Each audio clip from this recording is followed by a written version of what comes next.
Patrice, as I said, am delighted to be here again. It has been too long. Patrice and I have talked every year and been like, we need to do this again. We need to do this again. And it's taken perhaps longer than it should have.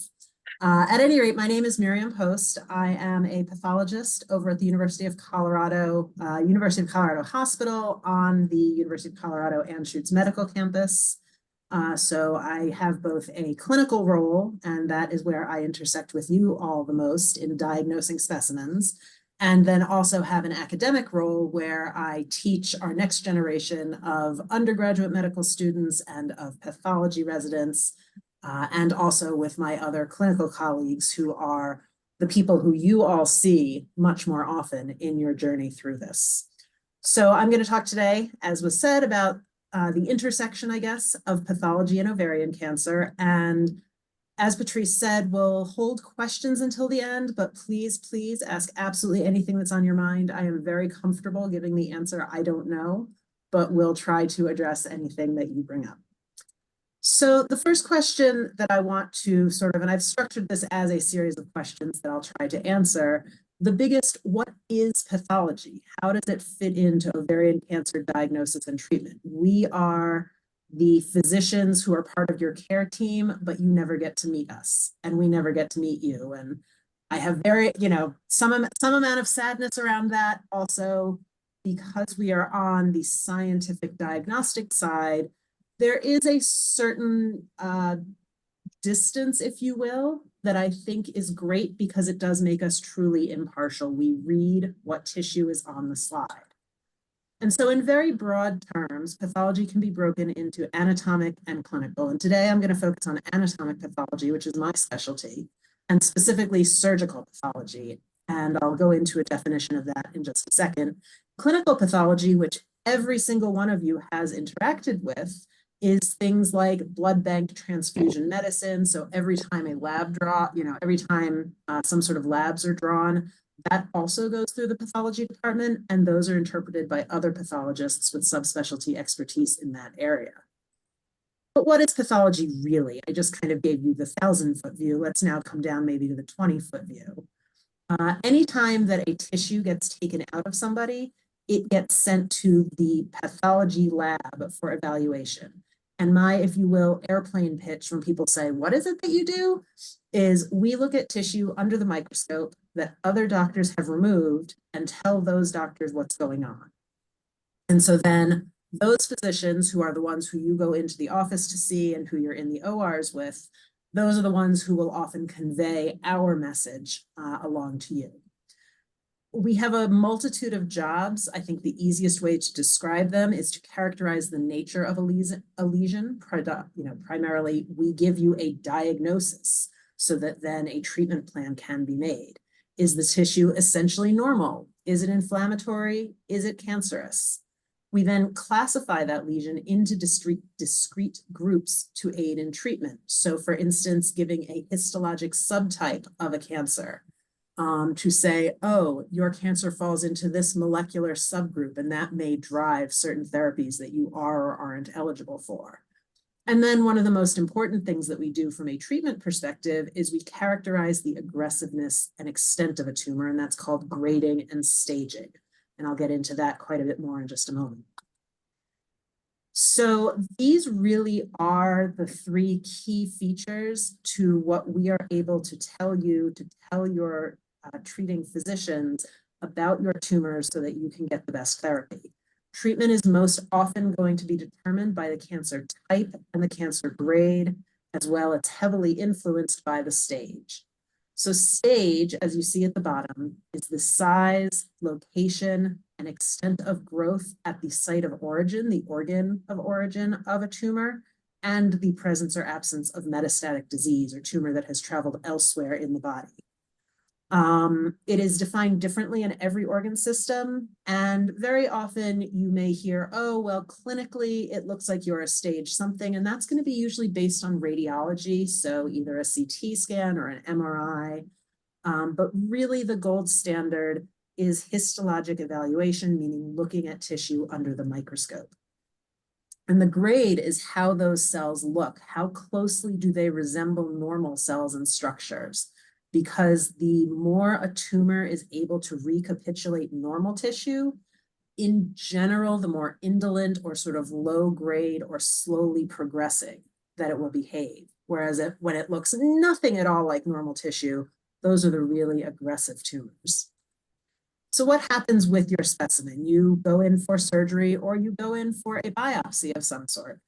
That tissue then arrives in pathology, and we do what we call is a gross examination, which we not gross because ick, but gross because we mean macroscopic.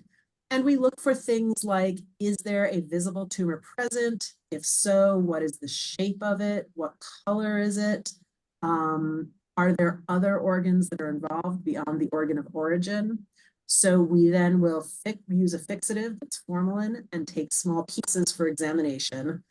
And we joke about this a lot with our medical students. Pathology has a whole bunch of food analogies. I don't know what the historical context of that is, but it is what it is. I suppose maybe appropriate for a lunch hour talk. So one of the things that we do is when we do this gross evaluation, we do sort of examine it like a loaf of bread, and we call slicing a specimen up bread loafing, in fact. And then the fixation in formalin, you can think of sort of like pickling. This will change the tumor so that we can continue to analyze it using these methods. And that's the tissue processing, which is a series of chemical exposures. And then that tissue gets embedded in paraffin wax, which will allow for very thin slicing. That tissue within the wax, that's called a block, that's cut at 5-micron intervals, and those pieces of tissue are put on a glass slide. There's another analogy, think of it like a deli slicer, just a very, very, very small one. And then the glass slides are stained so that we can see different features of the tissue. And I will show you some pictures later in the presentation of what some different tumor types look like. And lastly, microscopic evaluation and diagnosis. And that's really where my expertise comes into play. So this is just sort of an overview of the grossing process. You can see in the image on the left that there is a specimen there. I think that might actually be a liver rather than an ovary, but it gives you the same idea. It gets cut up into small slices, and then as you can see in the image on the lower right, small pieces of tissue do get put into these cassettes, after which they go through processing. That takes 3 to 12 hours. They get embedded in the paraffin, and then that deli slicer cuts the really thin slices, and those are put on slides. Lastly, as I said, is staining of the slides. We can do it either H&E staining you may hear of, that stands for hematoxylin and eosin, and it's pink and purple colors like you're seeing in those images on the lower right, or there are special stains and immunohistochemistry that we can do. Lastly, the slides get delivered and we look at them through the microscope. For anybody who's never seen a multi-headed microscope, this image on the lower right does have that, and it allows us to look in real time so that we are moving the slides around, but our trainees can see exactly what we're looking at. And that's a major way that we teach pathology, is by this what's so-called double scoping. So as I said, surgical pathology is the study of intact tissues taken from patients. These are both ovarian cases shown here. The one on the left is actually a serous borderline tumor that is just replacing and involving the surface of the ovary. The one on the right, it turns out, is a serous carcinoma, and I'll go into those words a little bit more later, that again has replaced the ovary and has all of those bulging nodular areas. Some of them look red, which usually indicates some hemorrhage. So a very, very concerning picture, even just at initial exam before we've looked at it microscopically. In contrast, cytopathology, which to some extent every one of you has interacted with in some way. So every time you've had a pap test, that is a specimen that gets sent to pathology and goes through the cytopathology service. What some of you may also have experienced are things like fine needle aspirations, where a very small needle is inserted into something, maybe like a palpable lymph node, and then that's placed on a glass slide and examined. Here, instead of having the intact tissue like we saw on the last slide, you just have clusters of cells like you see in the lower right. And Much of the time, we are able to make diagnoses. Sometimes they're a little less specific, and sometimes because there's so little tissue, we may not be able to come to a diagnosis on a given specimen. But cytopathology is really taking off because of these IR, interventional radiology guided biopsies, which are less invasive procedures, and often a great tool for an initial diagnosis, say if there's lots of fluid in the belly or ascites, rather than having to do a surgery to find out what's going on, that can be drained and then a diagnosis made and the appropriate treatment initiated. So one term you may hear, particularly because surgery is still the mainstay of ovarian cancer treatment, getting the disease out is absolutely critical to long-term survival. And so as part of that discussion with your surgeon, you may hear about a frozen section. And sometimes, intraoperatively, well, I'll go into what a frozen section is. And this helps address also why sometimes, immediately after surgery, might a surgeon say, oh, we think it's this diagnosis. And then 2 weeks later at your post-op follow-up, well, actually, there are these things that have changed. How does that happen?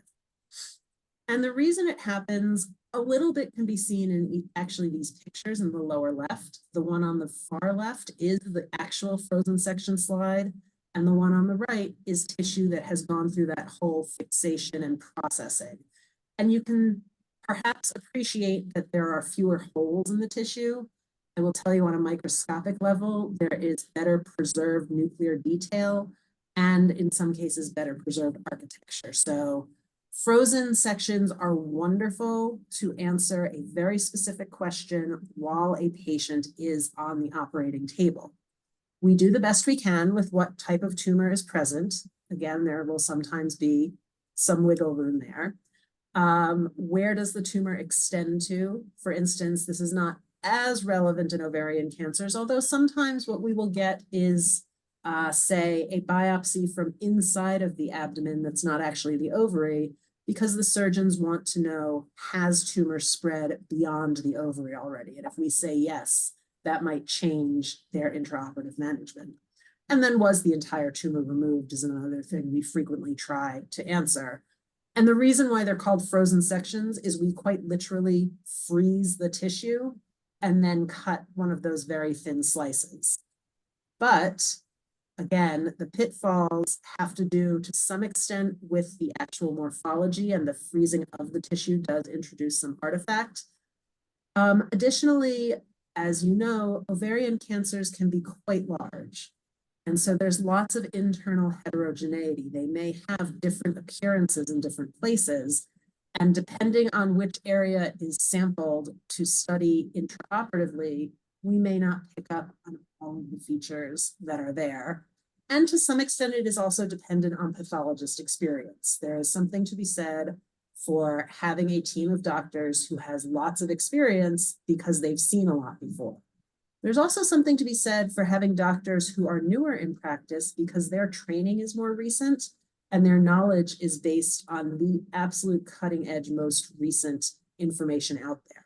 So there's no right or wrong way to go. It's developing a good relationship with your doctor that clearly is going to lead to the most effective care.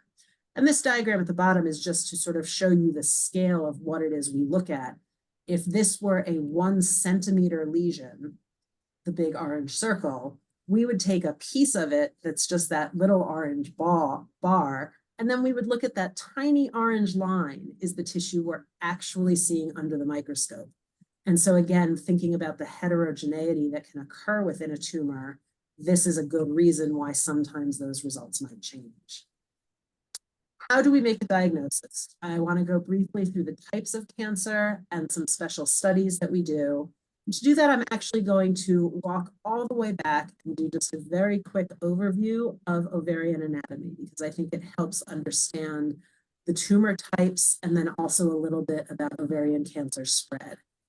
So as you can see on the left, this is the schematic. Netter is the classic anatomy book that I think every medical student ever has had to, if not memorize, certainly become awfully familiar with. So this is, again, a sort of classic teaching about how the ovary and fallopian tube look in relation to each other. And then moving over to the right, these are all histologic images of the ovary and the fallopian tube. So in the upper right is what we would call a whole mount section of the ovary, meaning that we took a relatively small ovary and just took the entire thing and were able to put it on a slide. And what we can see there are the various structures present within the ovary. Is my pointer visible or no? As I move it around? Yes, okay, terrific. So up here is the surface epithelium. And as we'll see on the next slide, that area is what's thought to give rise to the majority of ovarian cancers. But then we also have the rest of the ovary, the cortex here, or the ovarian stroma. And this little pink blob right here is what's called a corpus albicans. At one point in this particular patient's history, that was an egg that then ovulated and then what's called involuted. And the corpus albicans is the remnant after that happened. So it's an indication that there were eggs in this ovary and that they did go through menstrual cycles at some point. And then in a certain sense, one of the overlooked but tremendously important aspects of the ovary is this ovarian hilus down at the bottom. All of these circles that have rims around them, those are all blood vessels. So that's where the ovary gets its supply from. That also, in the case of ovarian involvement by cancer, can be how tumor gets out of the ovary and travels to some distant organs. Over here on the bottom left is what the inside of a fallopian tube looks like, that kind of labyrinthine papillary appearance. And then on the bottom right is just what an actual egg looks like in the ovary. So the oocyte is sitting here in the middle, and that's surrounded by granulosa cells. And then there's an additional layer of cells that are harder to see called the theca cells on the very, very edges, and that's all sitting within the ovarian stroma. So as you may or may not know, ovaries are approximately 4 centimeters in the reproductive age. When people are born, we have millions of eggs in the ovaries, and then those very rapidly diminish over time until around the time of menopause, they are completely depleted from the ovary. Looking at the classification of ovarian tumors, I'm going to show you an example from each of these, but really much of what I talk about is going to be this first category, which are the epithelial tumors. Having said that, they don't actually originate in the ovary for the most part. Many, many serous carcinomas, which is by far the most common ovarian malignancy, originate in the fimbriated end of the fallopian tube. So we could perhaps more accurately refer to them as fallopian tube cancers, but it takes a long time for physicians to catch up on new nomenclature, and so we do very often still refer to ovarian cancer, even though it's not technically the most correct term in a lot of cases. And as I said, that makes up 90% of the malignant ovarian tumors, which is why I'll spend so much time on it here. And that, as I said, that arises from the surface. Germ cell tumors typically affect a much younger population, women under the age of 30, and those do arise from those eggs, like I showed you in the follicle. And then a smaller proportion of sex cord stromal tumors, many of which are benign, some of which do have a malignant potential, and that comes from that ovarian cortex or stroma. So the general way we think about epithelial tumors are sort of in 2 types. And this first type, type 1, over on the left, implies a progression. So some sort of a benign lesion will form, maybe a benign cyst or maybe endometriosis. And then that will acquire certain genetic mutations and become a borderline tumor. And what borderline means is indeterminate malignant potential. It truly means we're not sure how this is going to behave. In some cases, surgery may be entirely curative. In other cases, after surgery, the tumor may recur either in the same area or in distant areas after an indefinite amount of time. So it's really this in-between category that implies a certain amount of uncertainty. And then those can, again, with the acquisition of more genetic mutations, progress on to carcinomas. These are typically going to be what we refer to as type 1 carcinomas, and some histotypes that are included in that are a low-grade serous carcinoma. We'll contrast that to the high grade in a minute, or an endometrioid carcinoma or a mucinous carcinoma. And those all, you know, prognosis is really hard to do because, as I said, it's affected by more than just tumor type. But in general, type 1 tumors have better outcomes. And then contrasting that to type 2 tumors, which, as I've now said perhaps too many times, do tend to come from this fimbriated end of the fallopian tube. And there can either be an inclusion cyst because during the process of ovulation, naturally the ovary sort of sucks in, I guess, a little bit of fallopian tube epithelium that then persists throughout life. And if that little bit of epithelium acquires a different set of genetic mutations, either while it's in the ovary or right here while it's still out on the fimbriated end of the fallopian tube, that then develops into a malignancy, and the prototype is high-grade serous carcinoma. I want to bring up this, which is a little bit overly technical for this talk, but I think worth mentioning because there's been movement in the field, and that's the so-called CFIM protocol. I'm not sure how closely you choose to read your pathology reports. Obviously, it's a lot of gobbledygook. It is something that your surgeon should be able to help you interpret if you have questions about it. And one thing that you may notice if you do look at them is specifically a description either saying using the CFIM protocol, which is sectioning and extensively examining the fimbriated end of the fallopian tube, or you may just see the words fallopian tube entirely submitted or fimbriated end entirely submitted.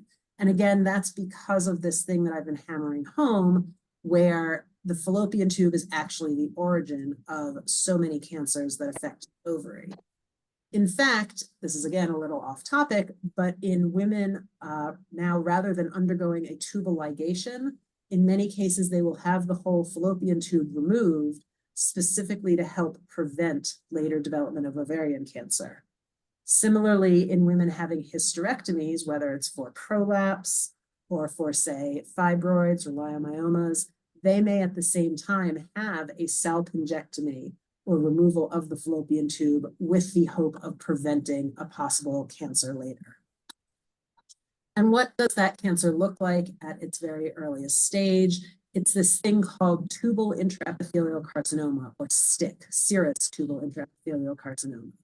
And that's when through the acquisition of genetic mutations, this normal fallopian tube epithelium that we're looking at here over on the left, where you can see there's little purple dots that are all sort of in a line, and a little bit of pink stuff, that's cytoplasm, that's outside of them.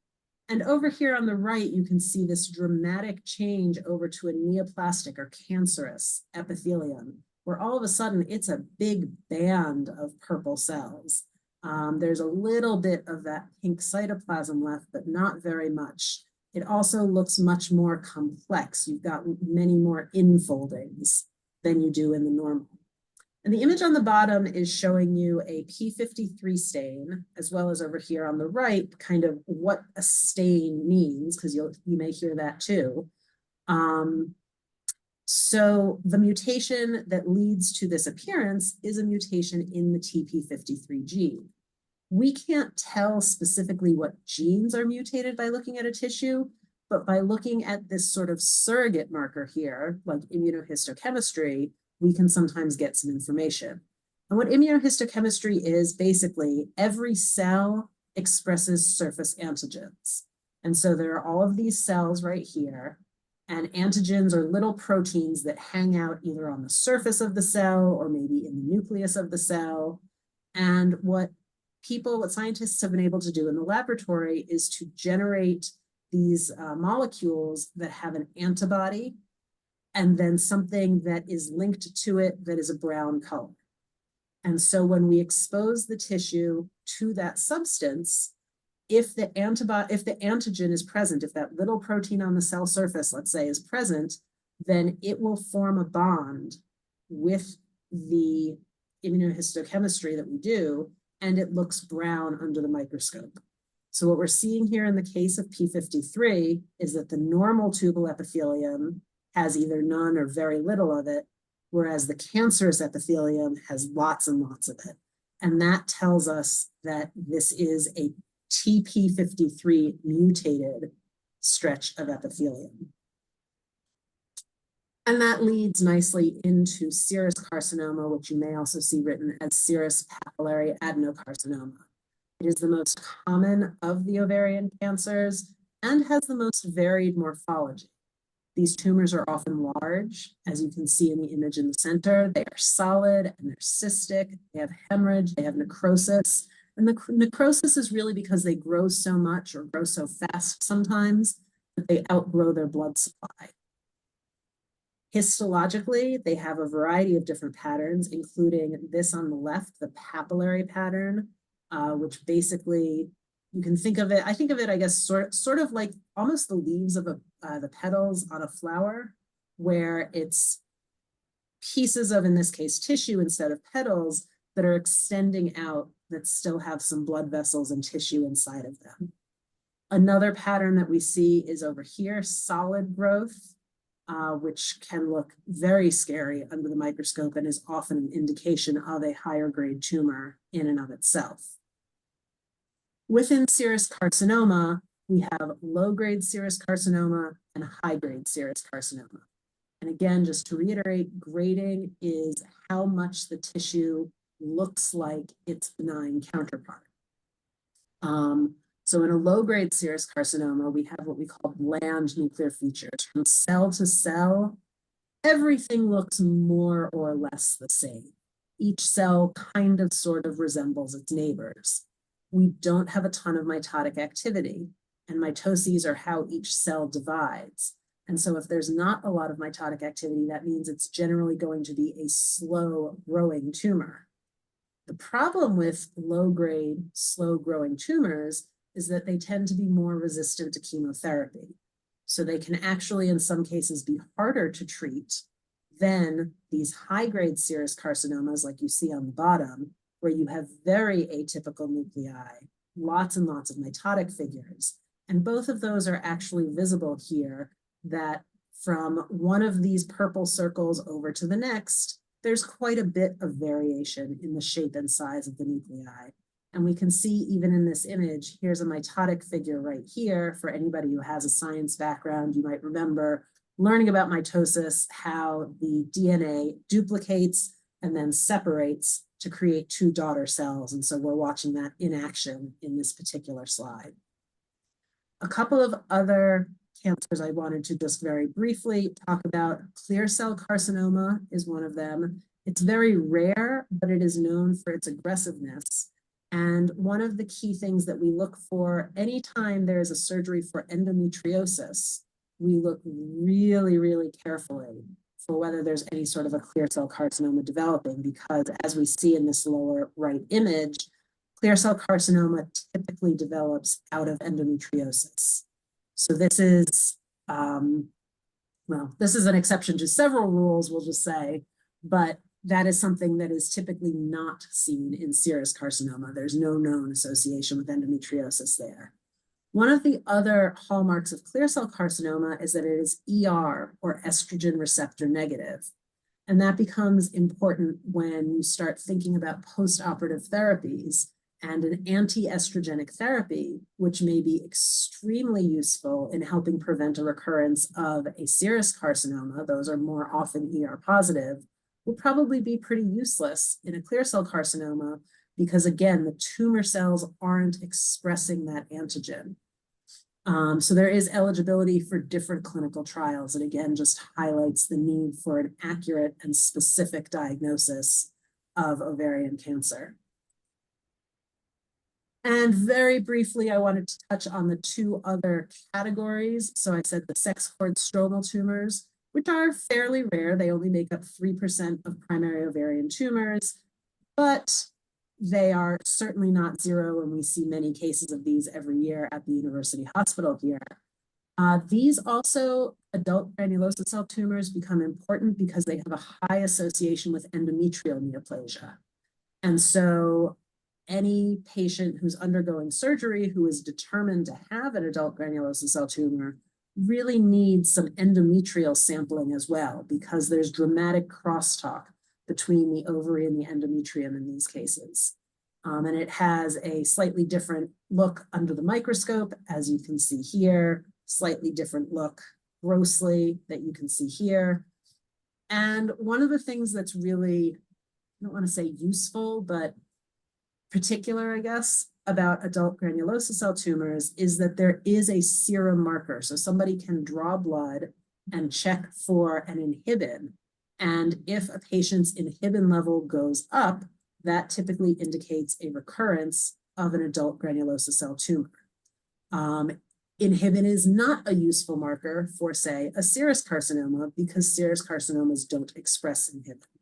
So again, learning about the biology of a particular tumor, particular diagnosis, is also going to impact all of the care that comes after, both from a treatment and a monitoring perspective. And the last tumor type I wanted to mention is what's called a choriocarcinoma. This is an example of a germ cell tumor of the ovary. So this is a cancer that will almost exclusively affect younger women, although not entirely. And this too does have a serum marker, the beta HCG, it's the serum marker here, which is a pregnancy hormone. So particularly in people who know they're not pregnant, having an elevated beta HCG can be really concerning. This tumor is unique among most human tumors in that it is what's called biphasic, meaning that it's composed of two different cell populations. What you can maybe appreciate here are the cytotrophoblasts, which are cells that have a single nucleus, so mononuclear, and then these bigger, more slightly purple, pinkish, fluffy looking cells that have lots of dark dots inside of them. Those are syncytiotrophoblasts, which are the multinucleated cells. And really what this is doing is recapitulating a placenta. This actually falls many times into the category of what we say gestational trophoblastic disease, meaning a pregnancy-related cancer.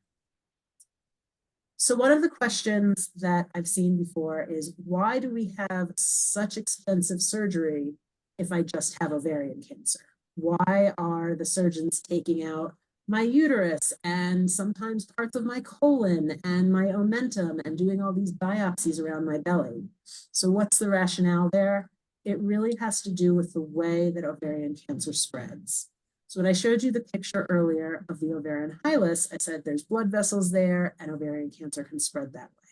That's actually a less common way for ovarian cancer to spread than what we're seeing right here, which is called intraperitoneal spread.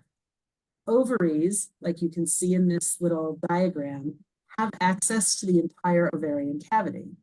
So once there's any sort of tumor on the ovarian surface, it can go anywhere else in your belly.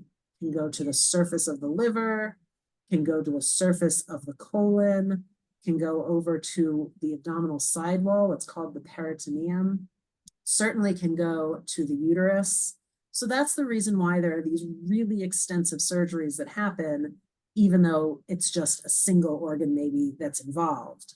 Because what we do is we look at all of those tissues, we see whether or not they're involved by tumor, and that's what's going to give us this stage right here. That again, a stage 1A cancer, meaning that it's still cancer, but it's confined to the ovary, it's not involving the surface, it hasn't gone anywhere else.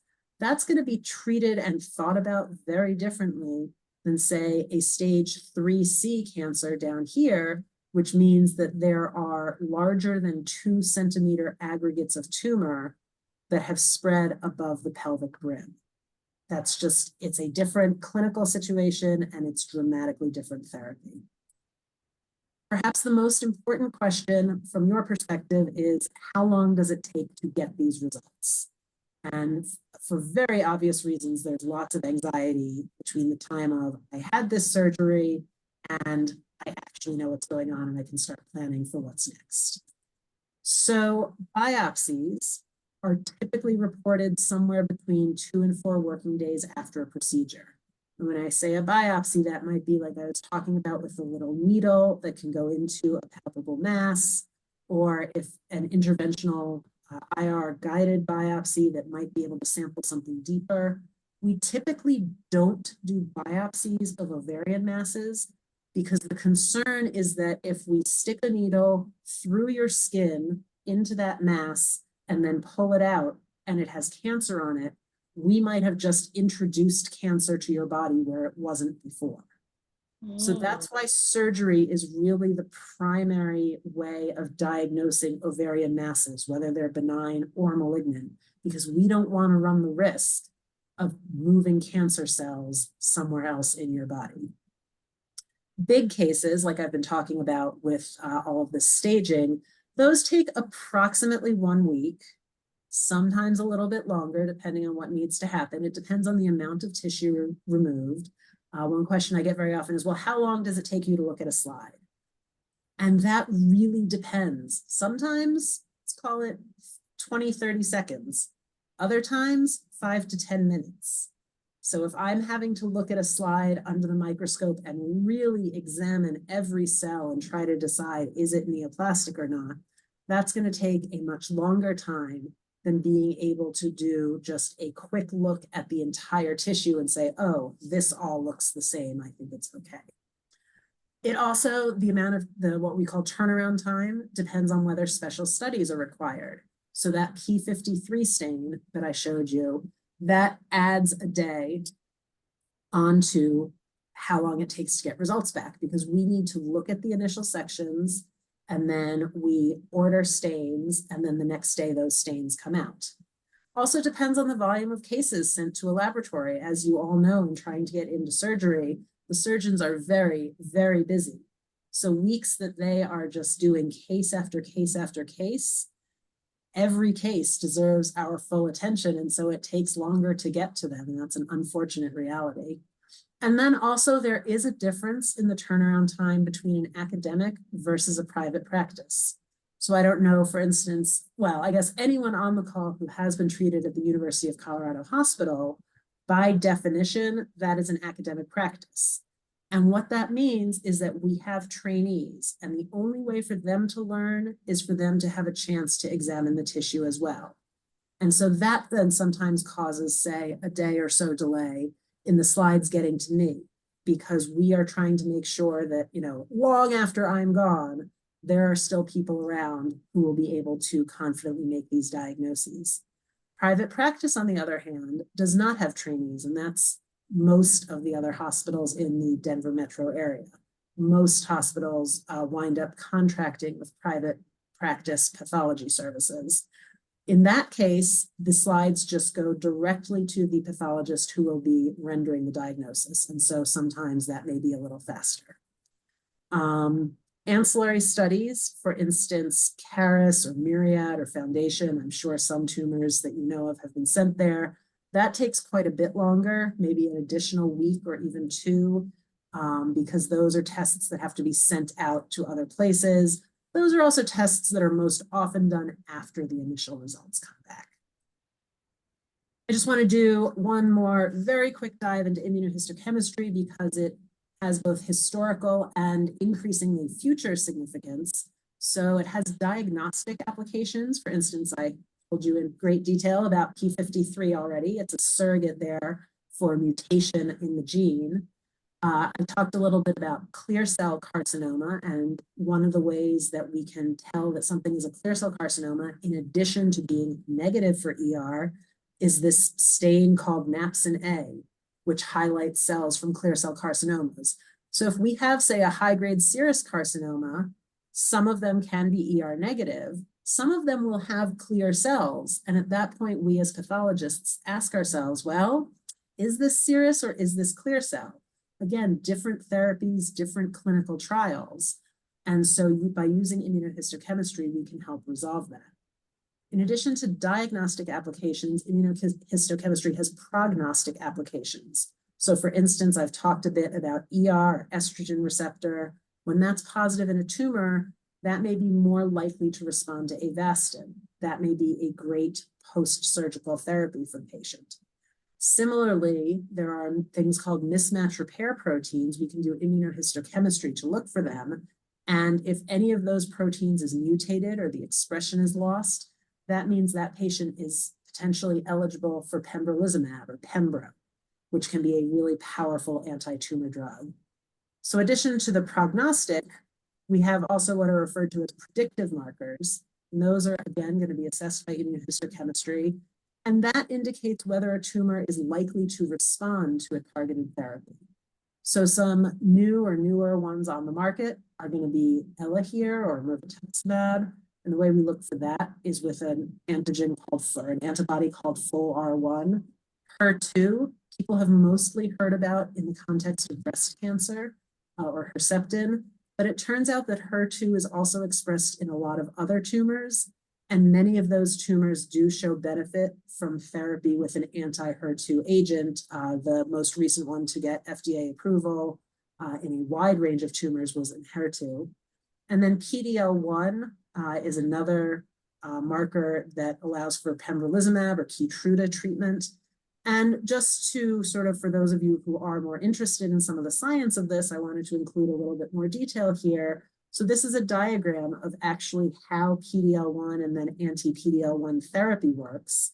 Namely, there's again this thing, this antigen sticking out from the cell surface that a T cell will bind to, and then that prevents the T cell from killing the cell.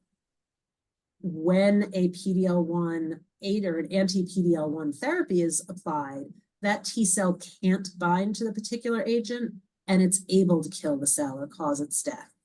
And just to show you, one of the interesting things about PD-L1 is it gets into what's referred to the tumor microenvironment. So increasingly, we're finding it still matters very much what the tumor expresses, but it also matters very much what the immune cells around it express as far as how likely a given therapy is.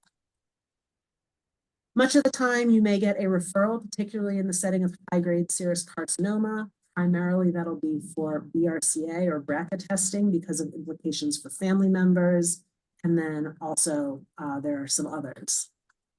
Lastly, I just want to mention what is a second opinion. You may hear, particularly if you are a new patient or if you're seeing multiple GYN oncologists to determine the next best steps. You may hear someone say, well, I want there to be a second opinion on your pathologist. Why does it matter who it is that's looking at your cases? The short answer is any pathologist who is signing their name to your case is board certified. They have gone through these 4 years of medical school. They've gone through at least 4 years of residency. Many, if not all of them, will have gone through 1 or 2 years of fellowship, although that can be in a wide variety of fields. There are specific gynecologic pathology fellowships. And at the university, we do have now a team of 4 people, all of whom are subspecialty trained.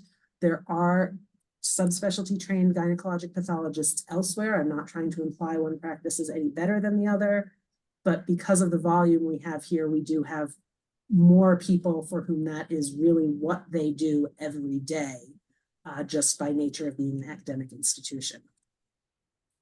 So that's all I have. And I am happy, I talked a little longer than I meant to, sorry about that, but more than happy to take any questions that anyone has. I'm going to go ahead, everybody, and finish the recording. So we'll just go to the Q&A.